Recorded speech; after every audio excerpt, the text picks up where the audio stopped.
सभी को वंदन, अभिनंदन। आज एक बड़ी चर्चा करेंगे। बड़ी चर्चा का मतलब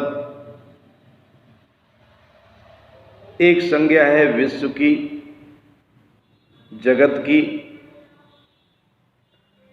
जिस पर कभी भारत के ग्रंथों में लिखा गया वसुधैव कुटुंबकम। पूरी पृथ्वी को कुटुंब मानने की परंपरा। जहां वसुधा को कुटुंब मानने की परंपरा आदिकाल से रही है, वहीं राष्ट्र को एक मजबूत इकाई मानने की परंपरा विश्व इतिहास में मिलती है। जब आपका राष्ट्र मजबूत होगा तो आप स्वयं मजबूत होंगे। जब आप मजबूत होंगे तो राष्ट्र मजबूत होगा। राष्ट्र एक ऐसी इकाई है जिसका शक्तिशाली रहना बहुत आवश्यक है वहां के निवासियों के लिए। अब राष्ट्र शक्तिशाली हो कैसे? अनेक ख्याल, अनेक विचार, अनेक तरीके सब सुनते हैं। मैं इन्हीं बिंदुओं पर चर्चा आगे बढ़ाऊंगा कि किसी राष्ट्र को सशक्त होने के लिए क्या आवश्यक है और वो कमजोर होता है तो किन कारणों से। एक महत्वपूर्ण बिंदु से आरंभ करूंगा। राष्ट्र नागरिकों से मिलकर के बनता है। नागरिकों को यह अधिकार होता है कि उसका कोई भी व्यक्तिगत धर्म हो। धर्म की स्वतंत्रता प्रजातांत्रिक देशों में बनी हुई है। भारत भी प्रजातांत्रिक देश है, यहां भी धर्म की स्वतंत्रता है। लेकिन धार्मिक स्वतंत्रता के साथ राष्ट्र के प्रति चेतना दोनों बहुत आवश्यक है। धार्मिक स्वतंत्रता का अर्थ कतई नहीं है कि वो स्वतंत्रता राष्ट्र के विरोधी रूप को अख्तियार करे। इसलिए ये स्पष्ट माने, यहां जो मैं धर्म की बात करता हूं वो धर्म, वो जो मानव धर्म है उससे हट करके जो संप्रदाय हैं, पंथ है, उनकी बात रख रहा हूं। पृथक पृथक संप्रदाय, पंथ, जैसे कि भारतवर्ष में अनेकों संप्रदाय, पंथ, मजहब हैं, उनकी स्वतंत्रता भारतीय संविधान के अंतर्गत है और ये विश्व में महत्वपूर्ण भी है कि किस किस देश में धार्मिक स्वतंत्रता है, कहां नहीं है। लेकिन इसका अर्थ यह बिल्कुल नहीं है कि राष्ट्र की शक्ति को क्षरण करने के लिए हम किसी भी सांप्रदायिक सोच को आगे ले जाएं। संप्रदाय, मजहब, पंथ, मत ये व्यक्तिगत और परिवारों के लिए हुआ करते हैं। राष्ट्र धर्म एक अलग धर्म होता है। राष्ट्रवाद, राष्ट्र के प्रति निष्ठा, ये बिल्कुल एक दूसरी धारा है जो सशक्त राष्ट्र लेकर के चलते हैं। तो संप्रदाय पृथक हो सकते हैं, धर्म जिसको नाम दे देते हैं लोग, वो पृथक हो सकते हैं, मगर एक राष्ट्र के निवासी तो एक राष्ट्र के ही होते हैं। उनको कैसे पृथक पृथक सोचने की आजादी, जहां राष्ट्र हित टकराए वहां नहीं हो सकती। और कोई भी मजहब, दुनिया का कोई भी संप्रदाय कभी भी नहीं कहता है कि आप जिस राष्ट्र के निवासी हैं उससे हट करके उसके खिलाफ कोई विचार भी रखें। ये दुनिया का कोई भी संप्रदाय और मजहब नहीं कहता। आपका हित और राष्ट्र का हित एक है। तो धार्मिक और सांप्रदायिक विभाजन राष्ट्र में स्वाभाविक रूप से होते हैं, मगर सब में एक राष्ट्रवाद की भावना प्रबल होनी चाहिए। कई बार आपने सुना होगा कि जापान के लोगों से पूछा गया कि आपके यहाँ बौद्ध धर्म माना जाता है, बौद्ध धर्म मानते हैं। अधिकांश तो अगर भारत से लड़ाई हो, जहाँ से बुद्ध आए और बौद्ध धर्म आरंभ हुआ, तो आप क्या करें? बहुत अच्छा उत्तर है ये। जापानियों ने कहा कि हम राष्ट्र की सुरक्षा करेंगे। धर्म व्यक्तिगत है, उसके नाते हम राष्ट्र की सुरक्षा से मुंह नहीं मोड़ सकते। तो जहां सुरक्षा का बिंदु आता है तो राष्ट्र प्रथम। एक दूसरा बिंदु है, अब मैं दूसरे बिंदु की तरफ ले जा रहा हूं। वो बिंदु है सामाजिक विभाजन का। जैसे सांप्रदायिक विभाजन, ऐसे सामाजिक विभाजन। सामाजिक विभाजन जहां बहुत ही कट्टर हो जाता है, वहां राष्ट्र कमजोर होता है, राष्ट्र का क्षरण होता है। सामाजिक विभाजन में तरह तरह की जातियां, तरह तरह की व्यवस्थाएं, रीति रिवाज। तो सामाजिक विभाजन उस राष्ट्र के नागरिकों को, उस राष्ट्र में रहने वाले समाजों को कोशिश करना चाहिए कि सामाजिक विभाजन कट्टर न होने पाए। सुविधा के लिए अलग अलग लोग समाज में जीते हैं और सदियों से जी रहे हैं, मगर कोशिश तो ये हो कि सारा समाज उस राष्ट्र का एक हो। ये आदर्श स्थिति हो सकती है। चलिए, आदर्श स्थिति नहीं होती है तो यथार्थ तो हो कि जो भी अलग अलग समाजों में जातियां, अलग अलग रीति रिवाज और सब हैं, उनमें एकता के सूत्र मजबूत होने चाहिए। इतना दूरियां ना हो, इतना नफरत ना हो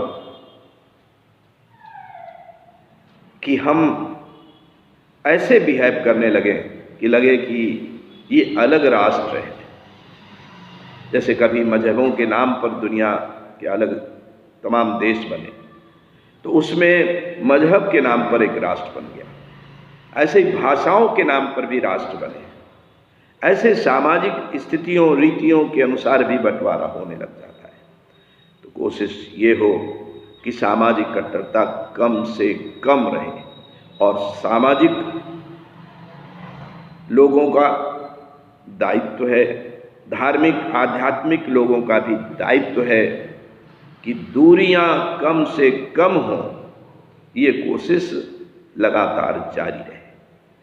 इसके लिए आपस में खान पान, आपस के जो रीति रिवाज हैं उनमें मिल करके भाग लेना, शादी विवाह आपस में एक दूसरे के यहाँ करना, रोजी रोटी के संबंध बनाना, इससे राष्ट्र मजबूत होगा, इससे राष्ट्र सशक्त होगा। ये छोटे विचार हैं कि आपकी जाति सशक्त होगी, वो दूसरा सोचेगा कि मेरी जाति सशक्त होगी। ये छोटे विचार हैं, लेकिन जब सब मिलकर के जुड़ करके एक होकर के शक्तिशाली बनेंगे तो राष्ट्र सशक्त होगा। तो वहाँ आप भूल जाएंगे कि आपकी जाति सशक्त हो, क्योंकि आप सबकी मानव जाति है। और राष्ट्रीय पहचान में आप विश्व में अपने को सिद्ध करते हैं कि आप किस राष्ट्र के हैं। आप कहेंगे हम भारत के हैं, कहेंगे हम पाकिस्तान के हैं, कहेंगे हम बांग्लादेश के हैं, कहेंगे हम नेपाल के हैं, अमेरिका के हैं, यूएसए के हैं, यूएसएसआर के हैं, किसी भी राष्ट्र के हो सकते हैं। मगर राष्ट्र उस राष्ट्र के जिसके भी हैं उसके लिए आपको गर्व हो, स्वाभिमान हो।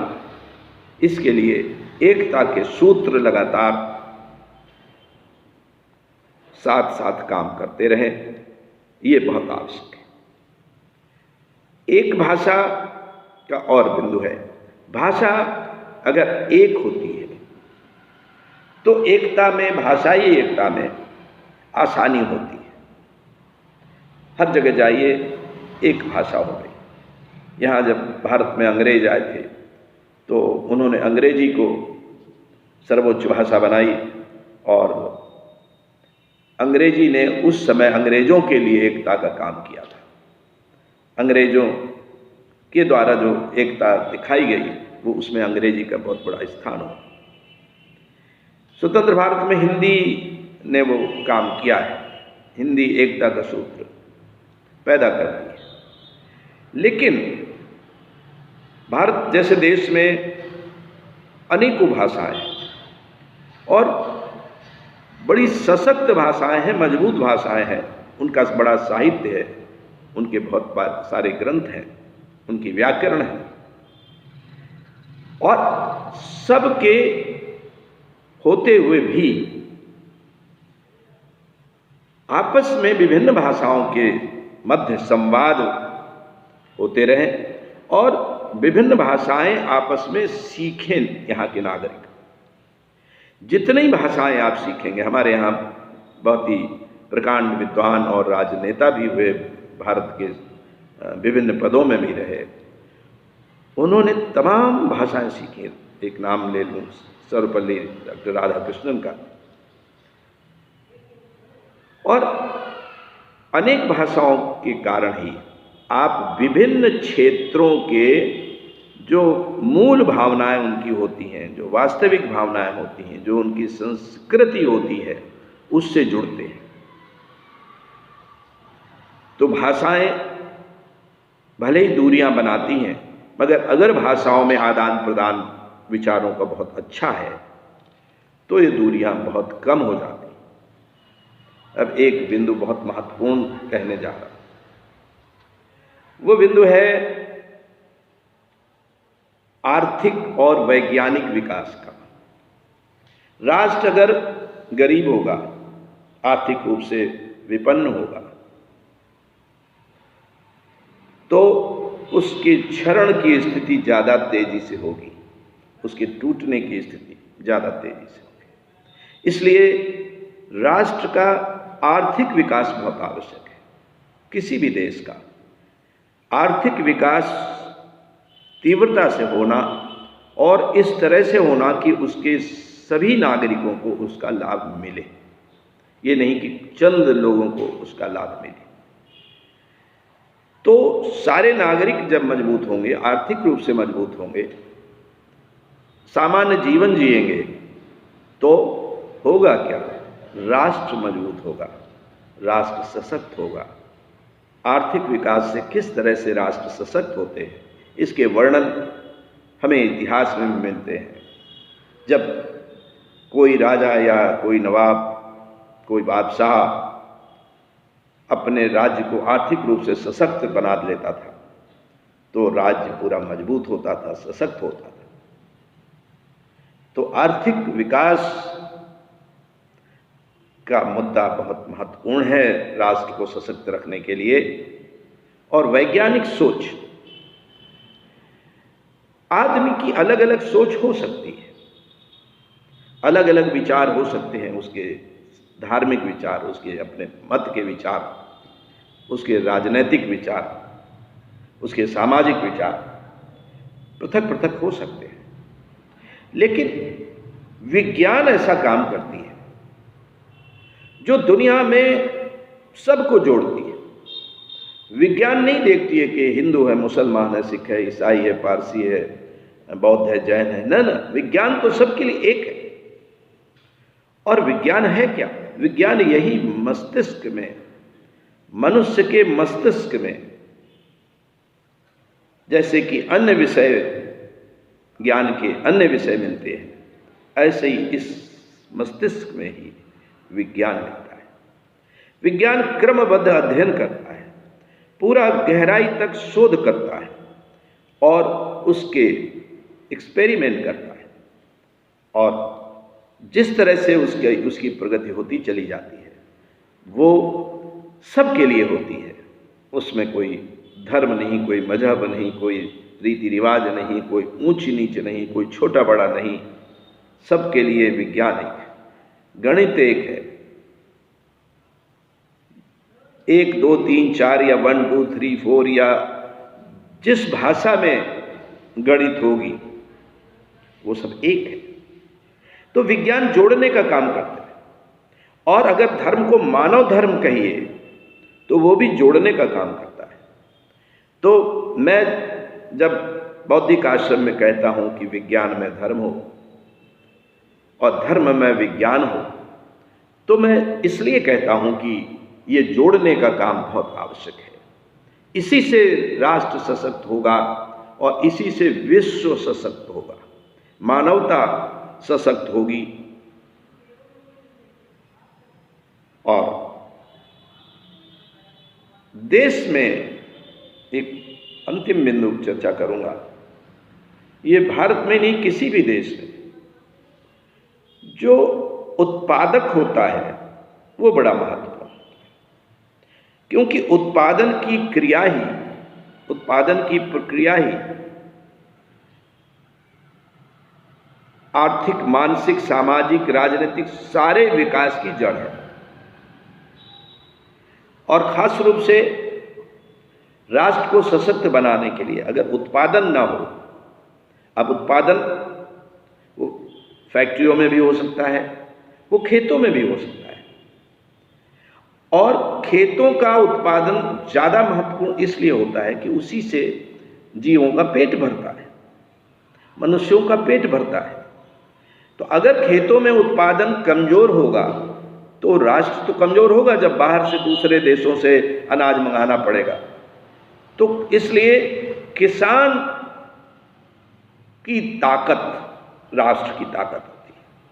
किसान गरीब हुआ तो राष्ट्र गरीब हुआ, किसान मरा तो राष्ट्र मरे। किसान सर्वाधिक संख्या भी होती है, अगर किसान के साथ में जो कृषि मजदूर हैं उन सबको मिला लो तो सारे सब जो देश में आबादी होती है उसमें 60-70% से अधिक आबादी इन्हीं लोगों की हो जाती है जो कृषि से जुड़े हुए लोग हैं। तो कृषि से जुड़े हुए लोग सशक्त हों और सीमाओं में रहने वाले लोग सशक्त हों। कभी जय जवान जय किसान का सुधी नारा दिया गया, वो नारा नहीं था, वो एक तरह का आपका प्रण था। अगर जवान और किसान समृद्ध हैं, सुखी हैं, सेवा में लगे हैं, स्वस्थ मन से हैं, तो राष्ट्र कमजोर हो ही नहीं सकता है। राष्ट्र को समर्पित आज की चर्चा, इसको कितना भी व्यापक और विस्तार दे सकते हैं,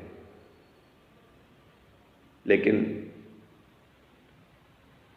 मन में जब भाव उच्च हों तो निश्चित आप राष्ट्र को आगे ले जाने का सर्वाधिक प्रयत्न करेंगे।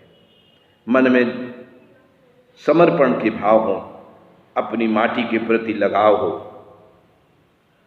अपनी वसुंधरा के प्रति समर्पण हो, तो आप सशक्त होंगे, राष्ट्र सशक्त होगा, और दुनिया के सारे राष्ट्र अगर सशक्त हो जाएं तो विश्व सशक्त होगा। आपको बहुत बहुत शुभकामनाएं हैं, और हम यहाँ राष्ट्र को नमन करते हुए आज का ये चर्चा का जो कार्यक्रम है इसको समाप्त करते हैं। तत्त्वमसि सो अहम। राष्ट्र की वंदना। जय।